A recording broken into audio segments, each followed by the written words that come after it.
Canadian റോക്കീസിലെ ഏറ്റവും വലിയ തടാകമായ malign ലേക്കിലെ അതിമനോഹരമായ കാഴ്ചകളൊക്കെ കാണുവാനായുള്ള എൻ്റെ ഈ പുതിയ വീഡിയോയിലേക്ക് എല്ലാവർക്കും സ്വാഗതം. ഞങ്ങളുടെ യാത്ര ജാസ്പർ ഡൗൺ ടൗണിൽ നിന്നും ഒരു ടൂറിസ്റ്റ് ബസ്സിലായിരുന്നു. 2024 ഈ പ്രദേശങ്ങളിലുണ്ടായ ഒരു വലിയ വൈൽഡ് ഫയറിൽ കത്തി നശിച്ച വൃക്ഷങ്ങളും മറ്റുമാണ് ഈ വഴിയിൽ കാണുന്നത്. ഇപ്പോഴും വൃക്ഷങ്ങളൊക്കെ കരിഞ്ഞു തന്നെയാണ് കിടക്കുന്നത്.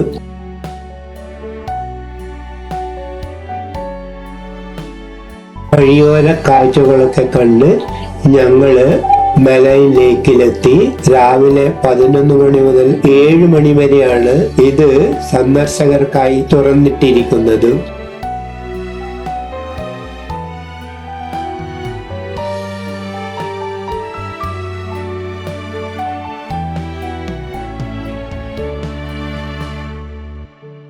തടാകത്തിന്റെ ഈ അറ്റത്ത് നിന്ന് മുമ്പോട്ട് നോക്കുമ്പോഴുള്ള പർവ്വത നിരകളുടെയും ആകാശത്തിന്റെയും കൂടാതെ തടാകത്തിലെ വെള്ളത്തിന്റെ മനോഹരമായ നിറവും ഒക്കെ കണ്ടു നിന്നാൽ സമയം പോകുന്നത് അറിയത്തില്ല. കണ്ടോ, മുന്നിൽ കാണുന്ന ബ്യൂട്ടിഫുൾ ആയിട്ടുള്ള ഒരു ചെറിയ ഐലൻഡ്.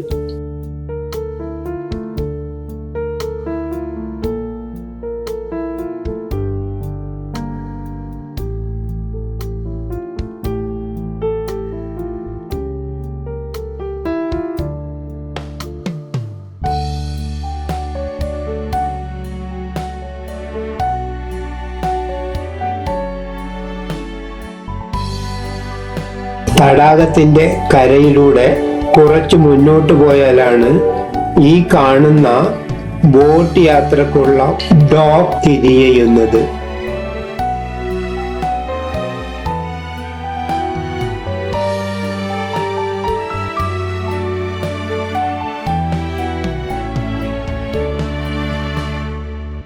ഞങ്ങളങ്ങനെ മലൈൻ ലേക്ക് കാണുവാനുള്ള ബോട്ട് യാത്രക്കായി ബോട്ടിലാണുള്ളത്. തടാകത്തിലൂടെയുള്ള ബോട്ട് യാത്ര നല്ലൊരു എക്സ്പീരിയൻസ് ആണ്. ഈ യാത്രയുടെ ടിക്കറ്റ് നിരക്കാണെങ്കിൽ അഡൽട്സിന് 106 കനേഡിയൻ ഡോളേഴ്സും യൂസിന് 69 കനേഡിയൻ ഡോളേഴ്സുമാണ്. 5 വയസ്സ് വരെയുള്ള കുട്ടികൾക്കാണെങ്കിൽ യാത്ര ഫ്രീ ആണ് താനും. ടിക്കറ്റൊക്കെ നമുക്ക് ഓൺലൈനിൽ അഡ്വാൻസ് ആയിട്ട് ബുക്ക് ചെയ്യാവുന്നതാണ്.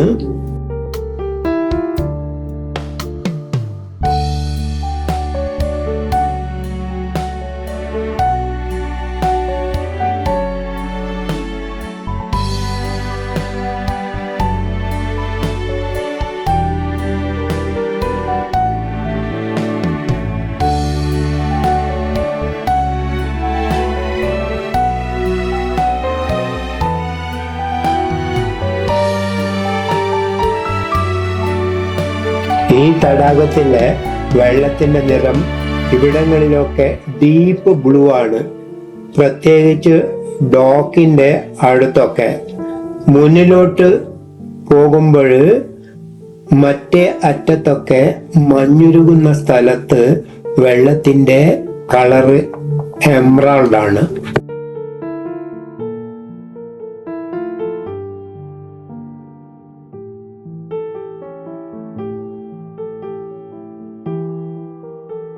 ബോട്ടിലുള്ള ഒരു ഗൈഡ് തടാകത്തെ പറ്റിയും അതിനു ചുറ്റുമുള്ള പർവ്വത നിരങ്ങളെ പറ്റിയും പച്ചപിടിച്ച് തിങ്ങിക്കിടക്കുന്ന വൃക്ഷങ്ങളെ പറ്റിയും ഒക്കെ വിവരിച്ചു തരുന്നുണ്ട്. These waters are so cold, in fact, you'll notice your captain looking around like a bit of a maniac. Not much wrong with your captain, nothing wrong with the boat. It's just she's looking around for other inferior vessels such as canoes, kayaks, such as that. And we don't want to splash up with the cold wave that our boat leaves behind. So you'll notice us slowing down and speeding up. The only exception to this rule are our sister vessels. When we cross each other down the lake, we cross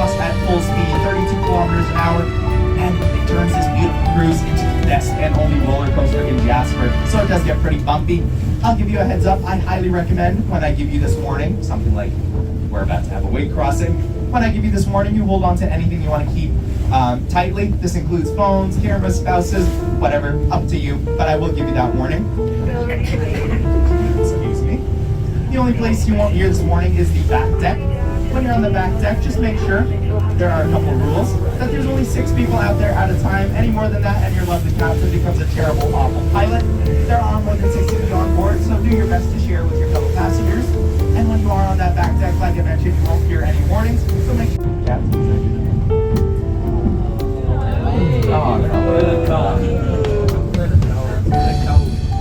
They are cool, and that's why we're not splashing. What was that?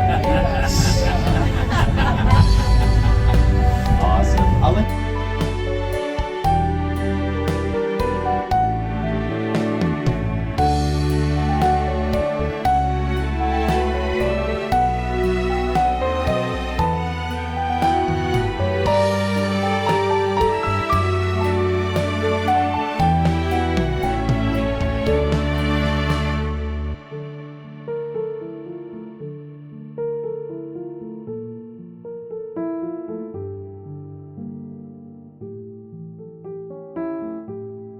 മെലൈൻ ലേക്കിലൂടെയുള്ള ഈ boat യാത്ര ഏകദേശം 1 മണിക്കൂർ നീണ്ടു നിൽക്കുന്നതാണ്.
നോക്കൂ, ഇവിടെ നിന്ന് കാണുന്ന പർവ്വത നിരകളുടെയും മുകളിൽ ചില സ്ഥലങ്ങളിൽ മഞ്ഞ് കെട്ടിക്കിടക്കുന്നതിൻ്റെയും പർവ്വത താഴ്വരകളിൽ പച്ചപിടിച്ചു കിടക്കുന്ന മരങ്ങളുടെ പ്രത്യേകിച്ച് പൈൻ മരങ്ങളുടെയും അതിമനോഹരമായ അതിശയിപ്പിക്കുന്ന കാഴ്ച.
തടാകത്തിന്റെ തീരത്തുകൂടി സൈഡിലായിട്ട് ട്രെയിൽസ് ഉണ്ട്. ഞങ്ങള് ബോട്ട് യാത്രയൊക്കെ കഴിഞ്ഞതിന് ശേഷം ഈ ട്രെയിൽസിലൂടെ കുറച്ചു ദൂരം മുന്നോട്ട് യാത്ര ചെയ്തു.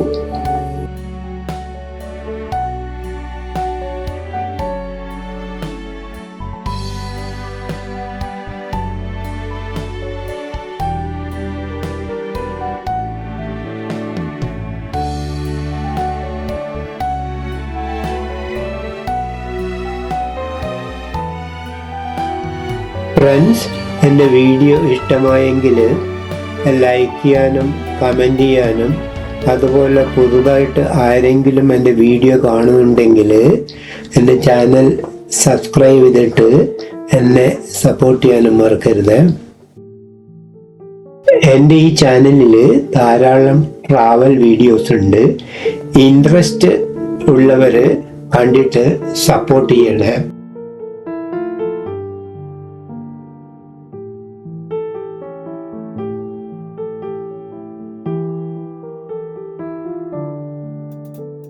ഫ്രണ്ട്സ്, എൻ്റെ വീഡിയോ കണ്ട് എന്നെ സപ്പോർട്ട് ചെയ്തതിന് എല്ലാവർക്കും നന്ദി.